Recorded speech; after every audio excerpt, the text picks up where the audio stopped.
saya merasa terhormat diberi kesempatan oleh SIK untuk menyampaikan sedikit ya. Mungkin sama dengan Pak Rizal, ini mungkin belum bisa dikatakan sebagai best practice, tapi ini adalah pengalaman kita, sedikit pengalaman fakultas hukum, bagaimana kita dulu sejarahnya memulai apa yang disebut dengan program integration of Islam and Science. Dan alhamdulillah hari ini kita sudah sampai pada certain level yang saya kira saya harus akui karena ini tetap berjalan. Setelah saya 20 tahun berada di UMB, ya, ini sebuah hal yang sangat patut kita syukuri. Setiap generasi selalu muncul generasi-generasi yang punya komitmen untuk terus meneruskan agenda ini. Saya akan mulai dari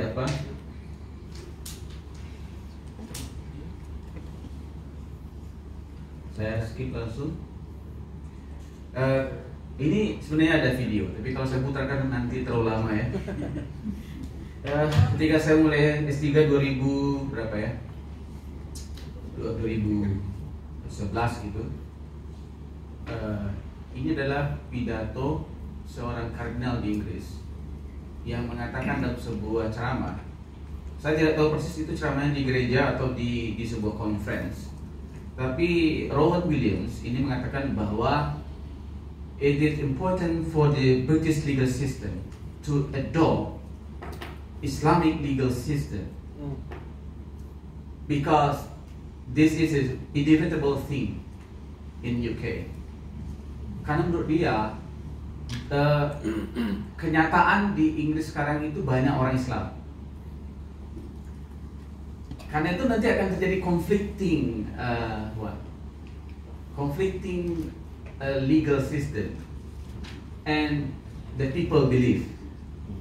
Karena itu dia sebagai seorang kardinal nih, dia mengakui bahwa the British legal system has to consider to adopt Islamic legal system because the Muslim people are the existing people in UK.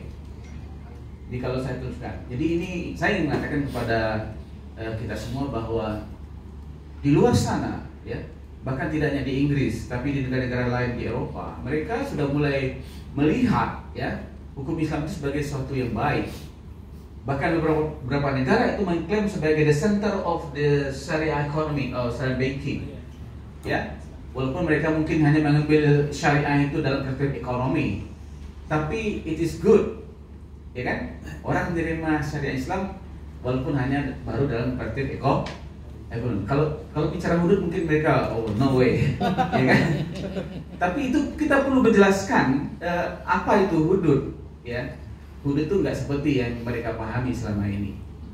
Di India jika terjadi perkosaan 11 orang laki-laki 11 orang memperkosa seorang mahasiswa di bis, orang India juga mahasiswi.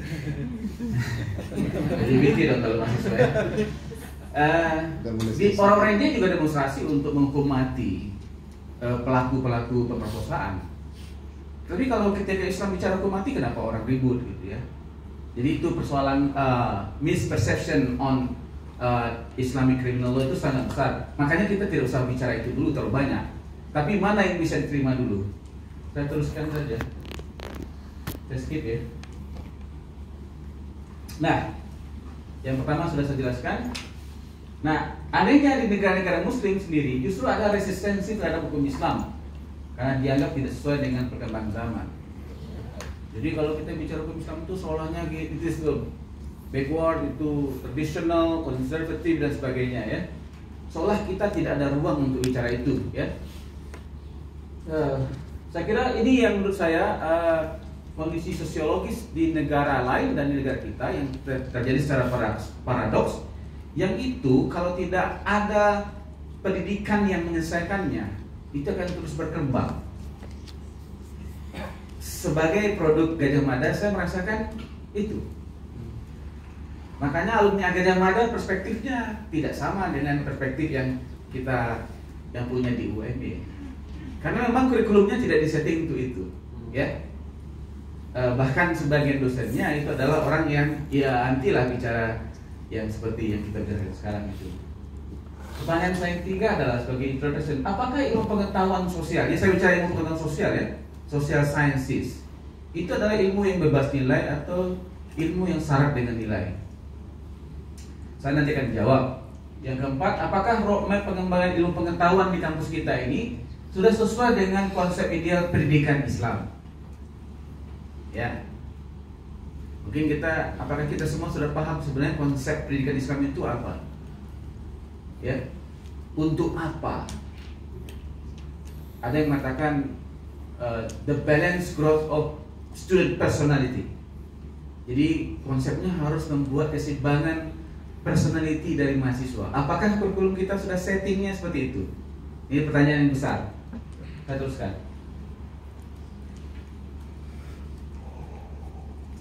Nah, ini saya berikan contoh untuk menjawab pertanyaan ketiga. Grotius atau Hugo de Groot itu adalah seorang ilmuwan hukum yang terkenal di dunia, ya. Dia mengarang buku tentang international law philosophy, ya. Di dalam satu pikirannya, dia mengatakan tanpa campur tangan Tuhan sekalipun, manusia dapat mengatur hidup mereka dengan rasionya sendiri. Pikiran-pikiran Hugo de Groot ini, bahkan saya ketika kuliah di UGM sudah disampaikan oleh dosen-dosen. Cuma ketika S1 saya nggak terlalu ngeh who is Hugo de Groot. Siapa dia? Grotius. Tapi salah satu pendapatnya ada ini. Menurut Bapak Ibu, kalau seandainya pandangan seperti ini, kira-kira filosofinya apa? Sekuler. Sekuler, mungkin ateis ya. Karena dia bicara without intervention of God, the human being can manage their life with their own ratio. Betul nggak Pak? Kalau pandangan ini kita diterima begitu saja, taken for granted dengan mahasiswa kita, kira-kira mahasiswa kita gimana ini? Mindsetnya bagaimana? Jadi Bapak Ibu, menurut Bapak Ibu, ilmu sosial itu bebas nilai atau tidak? Syarat nilai. Syarat nilai. Iya. Makanya kemudian ilmu sosial yang dibuat oleh siapa dulu? Ya. Sekarang pertanyaan adalah ilmu sosial yang kita baca sekarang itu produk mana? Barat. Dominated by the Western views. Ya, saya juga tidak ingin mengatakan semua Western view itu juga salah. Itu nggak benar juga. Karena sejarahnya ilmu Barat itu juga berasal dari Islam. Ya kan? Misalnya nih, Kode Napoleon, ya. Kitab hukum kode penal, kode sipil, kode etik yang dibuat oleh Napoleon dengan mengumpulkan banyak ahli hukum dunia ketika itu, Prancis maksudnya, itu sebagiannya mengambil dari tradisi-tradisi Islam. Makanya kalau dilacak, kalau di riset, itu akan ditemukan adanya overlapping structure of law between the France legal system and Islamic legal system. Contohnya adalah dalam hukum perdata Belanda yang diadopsi dari Prancis itu dikatakan kalau kamu buat perjanjian maka tulislah. Sama nggak? Sama, karena sejarahnya memang Prancis mengambilnya dari tradisi hukum Islam. Jadi kalau kita ingin mengatakan Western law semuanya kafir, oh tunggu dulu, jangan bisa gitu. Ya, perlu riset yang mana yang tidak dan mana yang sebenarnya sudah mengalami Westernization. Nah, sebenarnya mengapa kemudian Abu Hamid Sulaiman dan Al-Faruqi mengeluarkan kata Islamization? Sebenarnya konteksnya adalah merespon yang ini, ya. Ini adalah ilmu yang memang harus diislamisasi, ya. Itu respon ketika itu. Mungkin kalau sekarang kita menggunakan itu kalimat itu seperti offensive islamisasi itu. Makanya diubah menjadi integration, harmonization, oke? Kasus kedua ini, Pak Endro tadi sudah menyinggung ini ya, Jeremy Bentham. Ya, ini kakeknya Jeremy Thomas. lucu. Ya biar nggak kalah lucu, tapi nggak bisa seperti Pak Endro ya, yang super lucu ya. Jeremy Bentham itu punya postulat yang terkenal ya Pak. Good law is the law. If the law gives the greatest happiness, to the greatest number of people. Jadi hukum yang baik itu adalah hukum yang memberikan kebahagiaan kepada sebagian besar orang. Kita menyebutnya dalam ilmu hukum filsafat hedonis, Pak. Filsafat hedonis. Jadi hukum itu tidak boleh membuat orang lain menderita, Pak. Banyak larangan, melarang LGBT itu nggak sesuai, Pak, dengan ini, Pak. Jadi ini sangat sosiologis. Jadi hukum itu harus mengikuti selera masyarakat. Kalau masyarakatnya pemabuk, ya hukumnya harus melegalkan mabuk. Kalau masyarakatnya banyak yang LGBT, ya hukumnya harus menyesuaikan. Jadi hukum tunduk kepada kenyataan sosiologis. Kira-kira kalau dalam Islam, hukum Islam itu tunduk kepada kenyataan sosiologis enggak? Tidak. Wa itu tidak saromatil arti itu kan sabilillah. Alhamdulillah, syukron sudah dibacakan ayatnya. Ya, dalam batas tergantung. itu iya. Jadi ada, kalau dalam Islam kan ada particular value yang itu fix. Ada uruf itu kan. Betul. Tapi ada juga nilai yang bisa ditoleransi selama dia tidak bertentangan dengan prinsip-prinsip. Tapi kalau menurut ini enggak. Pokoknya ya liberal lah gitu ya. Nah, ini kalau dibaca oleh mahasiswa kita tanpa understanding the philosophy itu berbahaya ya. Jadi mindsetnya bisa berbahaya kalau kita tidak berikan critical thinking, critical note kepada mahasiswa kita. Kemudian Aristotle, Justitia Distributa, Justitia Commututa, ini konsep keadilan. Konsep keadilan itu banyak sekali pendapat ya. Keadilan itu sama, diberikan sama kepada setiap orang.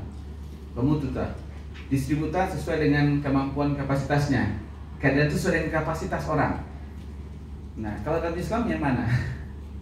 Yang mana? Keadilan itu apa yang sudah ditetapkan Allah. Ya? Makanya nanti kalau konsep waris sudah perdebatan. Ya kan? Jadi konsep keadilan itu menurut siapa? Jadi kita memang harus memberikan semacam comparative approach dalam bidang hukum. Gak bisa kemudian kita menganggap ilmu itu ya oke saja, tidak ada yang salah. Nah, ini pekerjaan besar ya. Apa yang kita lakukan? Pasang kaligrafi di ruang rapat dekanat. Ini baru ini. Kalau pertama jadi dekan saya bikin dulu ini. Harganya lumayan ini. Ya. Tahap awal integrasi ya? Iya. Karena tiap hari kita lihat ini, kita baca ini di ruang rapat. Karena kita seringnya berada di ruang rapat dan ini ada di depan kita setiap hari. Dan ini selalu saya katakan di kelas bahwa orang yang tidak berjuang menegakkan keadilan, maka dia tidak bisa mendekati takwa. Ayatnya mungkin perlu bacakan, Ustaz? Iya dulu huwa al-qabudit takwa. Ini ayat yang panjang yang mengatakan bahwa kalau kita tidak menegakkan menjadi orang yang menegakkan keadilan, maka kita tidak bisa mendekati takwa. Ternyata syarat dari takwa itu harus masuk fakultas hukum. Karena untuk menegakkan keadilan kan harus ngerti hukum dulu. Kalau tidak nanti nabrak-nabrak ya Ustaz. Ya, itu ceritanya orang hukum. Dan alhamdulillah sekarang kayaknya masyarakat makin sadar, makanya yang minat masuk fakultas hukum makin banyak. Iya. Ya. Tahun ini mahasiswanya 535 dari 2.500 yang mendaftar. Yang pusing tuh dosennya. Piye yang ngajarnya, ya. Kita pimpinan ini ya, dekan, wakil dekan dilarang ngajar banyak, kaprodi. Tapi kalau kita nggak ngajar tuh siapa yang ngajar mahasiswa 535 ini? Jadi langkah pertama kita sederhana, taruh kaligrafi ini. Tujuan pendidikan hukum kita adalah melahirkan profesional hukum untuk memperjuangkan tegaknya keadilan di muka bumi. Konsepnya konsep khalifah. Jangan salah baca, Pak. Khilafah. Ya. Khalifah. Semua kita ini khalifah. Menyelawan kezaliman. Iya. Salah satu tugas khalifah adalah menegakkan keadilan. Ya. Kalau dia membuat kezaliman berarti dia bukan khalifah. Dan pertanyaan kita yang sering kita pertanyakan, saya juga kadang-kadang khawatir, apakah nanti lulusan kita nih kalau jadi aparat hukum Berbaju oranye. ya, nanti ujungnya berbaju oranye ya. Seperti 2 hakim MA yang kemarin baru tertangkap, dan itu 10 orang itu dalam satu tangkapan itu 10 orang. 2 hakimnya paniteranya, lawyernya, pengusahanya. Lulusan kampus Islam juga itu ya? Ada? Ya, itu dia. Saya bisa bayangkan kalau suatu saat itu menimpa alumni FOMB, mungkin saya langsung stroke. Ya, kalau mahasiswa kita. Karena itu kemudian instilling the value itu sangat penting, karakter building sangat penting. Karena ini pertanyaan adalah whether we teach our student with this concept of Khalifah. Who is the Khalifah? What is the duty of the Khalifah? Ya, itu pertanyaannya. Ya, the concept of man in Islam, the vision of life in Islam. Nah, ini tugas ini makanya saya sering bilang sama Pak Khalid ya. There should be university level course. Jadi harus ada beberapa mata kuliah yang itu sebenarnya adalah mandatory di level universitas.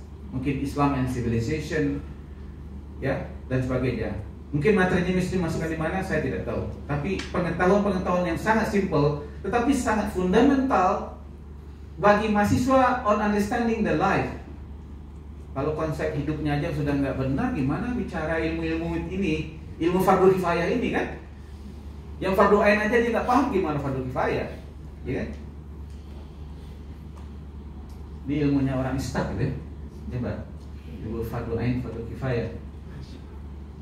Saya mengatakan begini, tadi sudah ada perdebatan di awal acara kita. Whatever the term used, whether Islamization, integration, or harmonization, the substance is the same. What is the substance? The substance is how to bring back Al-Quran and Sunnah in a proper place. Apapun lah, silakanlah pakai istilah objectification. Ya, kalau Kunto Ujo mengatakan objektifikasi Islam, Profesor Amin interconnection, whatever the term. Tapi the substance is the same. What it is? How to bring back Al-Quran and Sunnah in a proper place. Ini juga perjuangan Muhammadiyah kan ya Ustaz Syakir. Azas Muhammadiyah adalah mewujudkan masyarakat Islam yang sebenarnya berdasarkan Al-Quran dan As-Sunnah As-Sohihah. Makbulah sekarang. Tambah kita ya. Jadi kalau kita mengaku Muhammadiyah, this is the core, the core. Dan itulah yang harus kita sekarang derivasi ke dalam konsep kurikulum, konsep pembelajaran, riset, publikasi. Nah, pertanyaannya adalah Bu Arin, how many research and publication that we have pertaining to this issue? Ya, mungkin ini catatan kita bersama. Ini saya kutip dari statementnya Muhammad Hasyim Kamali, seorang ahli usul dalam sebuah conference di Malaysia. Ini nggak usah saya singgung lagi karena sudah banyak dibicarakan. Saya percepat apa yang kita lakukan di Fakultas Hukum. Ya, sebenarnya belum banyak yang kami lakukan. Yang pertama adalah tahun 2000-an kita mengadakan seminar nasional mengundang Dean Kuliah of Law International Islam University Malaysia, Dr. Nik Kamal Nik Mahmud. Beliau menyampaikan bagaimana kurikulum yang integration, lalu kita kemudian membuat mata kuliah menggabungkan konsep kurikulum hukum dengan dimensi syariah. Ya, caranya apa? Nanti saya jelaskan. Kemudian kita juga riset dan publikasi. Saya adalah generasi pertama yang dikirim di ICOL, Aman Ibrahim College of Laws, untuk belajar. Kemudian Pak Enrio, Pak Nas. Kemudian kita juga merekrut Pak Khairuddin, Pak Ihsan, ya kan? Dan di awal itu memang ada perdebatan lah. Pak Ihsan dan Pak Udin itu kan bukan orang law, orang syariah, ya kan? Ya saya bilang, iya kita memang fakultas hukumnya nggak sama dengan fakultas hukum UGM gitu. Dan orang juga lupa di UGM itu juga ada orang syariah sebenarnya. Yang di hukum Islam itu orang syariah. Tapi di UMB ada orang mengatakan, loh itu kan bukan orang hukum, kenapa direkrut di fakultas hukum? Nah, jadi ada masih split kita memahami konsep keilmuan ini. Tapi sekarang alhamdulillah sudah selesai. Ya, itu hanya terjadi di awal-awal. Biasa kalau kita olahraga di awal itu stretching itu membuat ada tarikan ya. Nah, Jadi ada mata kuliah pembanding, nanti saya tunjukkan. Kemudian riset, publikasi, alhamdulillah sudah banyak publikasi dan jurnal buku. Kemudian menyiapkan SDM, jadi Pak Iksan, Ustadz Khairuddin dulu itu kita rekrut, itu memang bagian dari skenario ini, ya. Yang sekarang kurang adalah yang ada Ustadz Khairuddin dan Iksan itu sudah umurnya sudah di atas 50. Kita kalau pakai pendekatan Sintayong, pelatih bola Indonesia harus ngerebut pemain muda, ya kan? Nah, nyarinya orang sekelas Pak Khairuddin itu nggak gampang, ya gampang. Nyari orang yang bisa Inggris Arab itu tidak gampang. Ada yang bisa Arab tapi tidak bisa Inggris. Ada yang bisa Inggris tapi nggak bisa Arab. Nah, nomenklaturnya di IUN tempat saya banyak orang yang sekolahnya zigzag. S1-nya dari madrasah, S1-nya di Kairo Mesir, di Jordan, di Kuwait, tapi S2 S3-nya di UK. Jadi dia dua-duanya punya ilmunya. Bahasanya dua, ya. Bahkan ada yang 3 bahasanya. Jadi memang pendekatan komparatif alanya Fotoskop ini agak berat karena apa? We need staff who are able to use the international tool language, English, ya yang paling ideal itu English and Arabic. Tapi itu itulah terus saya pun hanya bisanya bahasa Inggris. Kalau bahasa Arabnya cuma qalilan. Ahlan wa sahlan. Ahlan wa sahlan. Katran. Nah, alhamdulillah nih Bu Arin, kita sekarang sudah ini ya, punya ini ya. Berkat dorongan dari LRI, sekarang kita sudah menjadikan subcluster Harmonization Law and Sharia sebagai salah satu the leading research cluster. Ini terobosan yang bisa kita lanjutkan. Nah, resa terbaru ini ini sekarang adalah ini menjadi fakultas hukum yang unggul dalam pengembangan pendidikan tinggi hukum yang dilandasi prinsip-prinsip syariah dan wawasan global untuk kepentingan nasional dan kemaslahatan umat. Dahsyat. Ya, jadi ini mungkin Mas Ifat sangat paham ini ya, Pak Iwan menggabungkan kata-kata yang itu bisa meredam, ya. Berbagai Karena itu ada kutub sayap. Ya, ada sayap yang itu bisa, kalau satunya tidak ada itu kita bisa dipersepsi secara berbeda. Ada kata-kata kepentingan nasional ya, national interest. Jadi kita nasionalis. Tapi dalam saat yang sama kita adalah rahmatan lil alamin, ada kepentingan kemaslahatan umat. Tapi ada juga prinsip-prinsip syariah. Ketika kita akreditasi berapa periode yang lalu, yang datang ke kita itu mantan rektor IAIN Medan. Dia komentarnya apa? Menggabungkan antara syariah dengan internationalization, ya, kata beliau, baru di sini saya temukan. Saya asesor itu sudah pergi kemana-mana, menggabungkan dua hal itu, syariah and internationalization, itu baru di sini saya temukan. Karena itu skor kita waktu sangat tinggi sekali diberi. Waktu itu skor kita dikasih 371,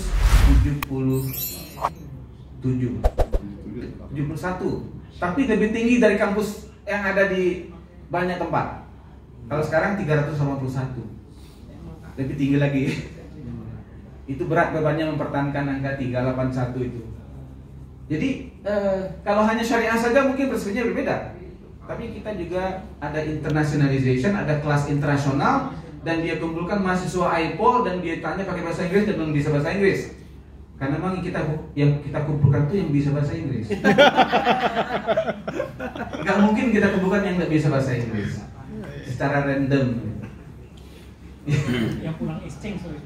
Yang pulang exchange.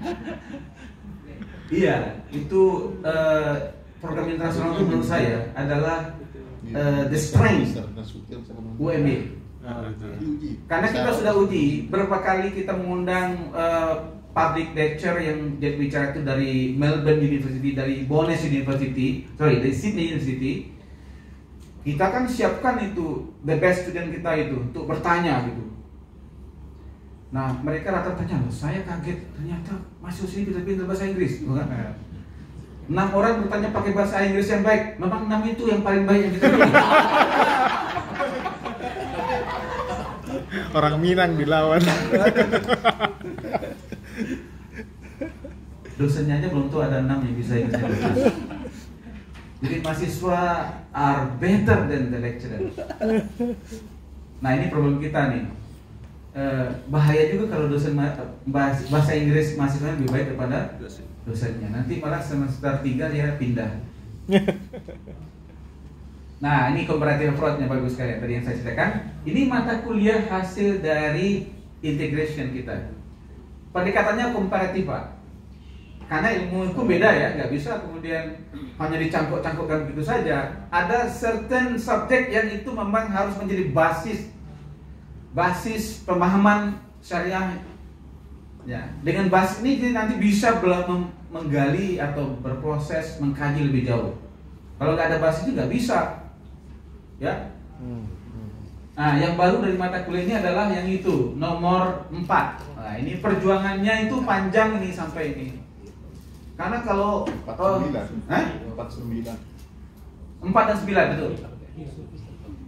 Metode penemuan hukum Islam dan usul fiqh. Dulu ketika saya mengintroduksi usul fiqh, banyak yang mengatakan ini mata kuliah apa? Kita ini bukan fakultas syariah. Kita ini fakultas hukum. Nah ini akibat dari misconception atau misperception on knowledge. Betul nggak Pak? Harusnya, mungkin di kepala orang-orang ini adalah usul fiqh itu mata kuliahnya orang IAIN.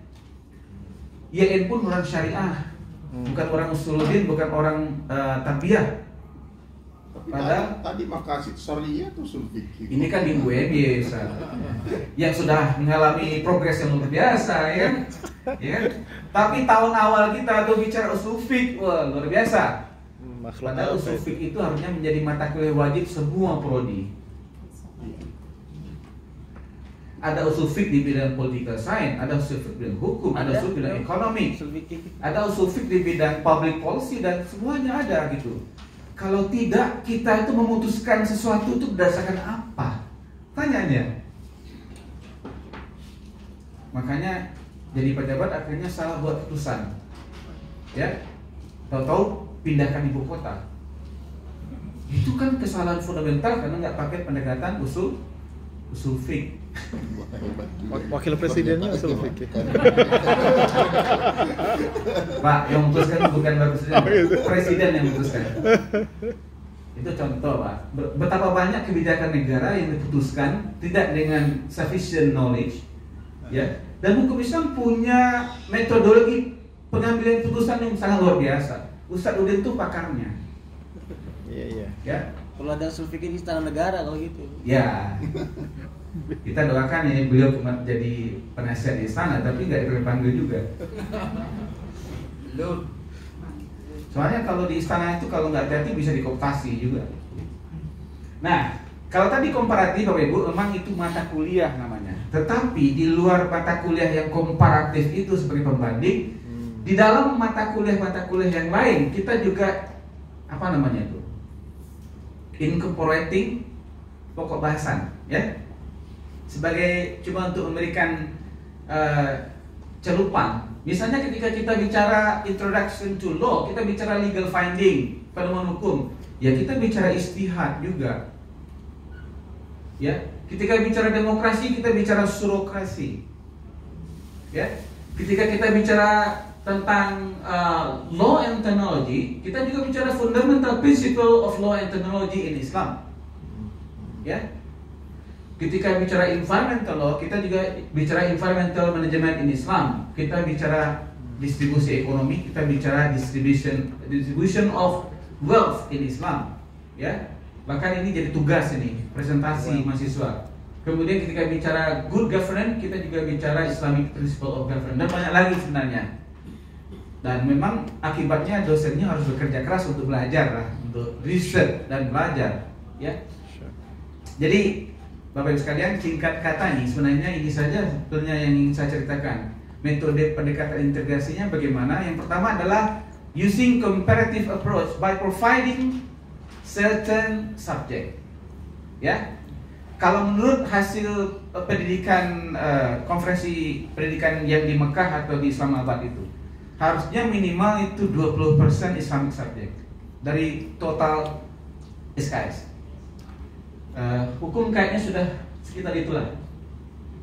Yang saya jaga dari dulu itu, Pak, 20% supaya basisnya ada. Kalau tidak, tadi walaupun tadi ayatisasi itu oke untuk start, tapi kalau tidak ya akhirnya jadi itu. Berhenti di situ ya. Jadi rekomendasinya nanti jelas ya, usul fiqh ya. Nah, masalah kita adalah kita masih insufficient human resources. Saya sudah usulkan kepada Ustaz untuk mencari lagi orang muda untuk membackup Ustaz Khairuddin. Dia paham usul fiqh, ya kan? Regenerasi, ya. Kemudian belum semuanya punya semangat untuk melakukan kajian-kajian yang serius, riset, publikasi. Kalau ngajar mau, Bu, ngajar mau mata kuliah itu, tapi risetnya kok nggak mau. Nah, ini problem kita ya. Padahal teaching itu berbasis riset ya Pak ya. Kita ini sudah mengkampanyekan teaching berbasis riset, tapi ada dosen yang mengajar tapi dia nggak mau riset. Ya, jadi memang harus ada install ulang ya. Install ulang itu paradigma sebagai dosen. Yang kedua adalah there is no certain roadmap of integration program. Saya kira ini kan saya cerita pengalaman ya dari dulu ya.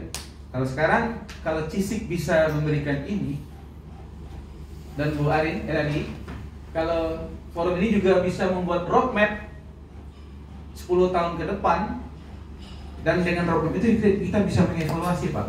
Ya, kita sudah sampai di mana? Jangan-jangan kita nanti kalah sama kampus-kampus yang sebenarnya di belakang kita sekarang, tapi kita kalah cepat gitu. Itu seperti kampus lah. Kita sudah maju sih kampusnya, tapi orang lain lebih kencang lagi majunya, ya kan? Makanya ranking kampus kita di Indonesia ini tidak naik-naik kan? Karena ya bukan kita nggak maju juga, tetapi maju kita larinya kecepatannya kalah dengan yang lain. Yang terakhir, there is no sufficient direction through university level. Nah ini juga, mudah-mudahan ini ada sufficient direction dengan memunculkan dalam kebijakan, misalnya IKS, berapa jumlah per prodi harus ada riset publikasi yang terkait dengan integration ini, ya kan? Mungkin CISIK dan RI harus berkoordinasi, ya supaya balance, ya. Jadi semangat kita untuk mengkaji yang lain itu diimbangi juga dengan semangat untuk bagian yang integrasi ini. Insya Allah kalau kita menjaga keseimbangan itu, insya Allah UMB akan leading dalam isu ini, ya, akan menjadi model university, insya Allah gitu. Itu doa kita, dan saya kira kalau kita berjuang di level ini menjadi dosen di UMB itu tidak hanya sekedar kita bekerja mencari uang, tapi ada nilai-nilai jihad ya di dalamnya, dan itu menurut saya energi spiritual yang luar biasa kalau itu kita pahami. Terima kasih banyak. Assalamualaikum warahmatullahi wabarakatuh.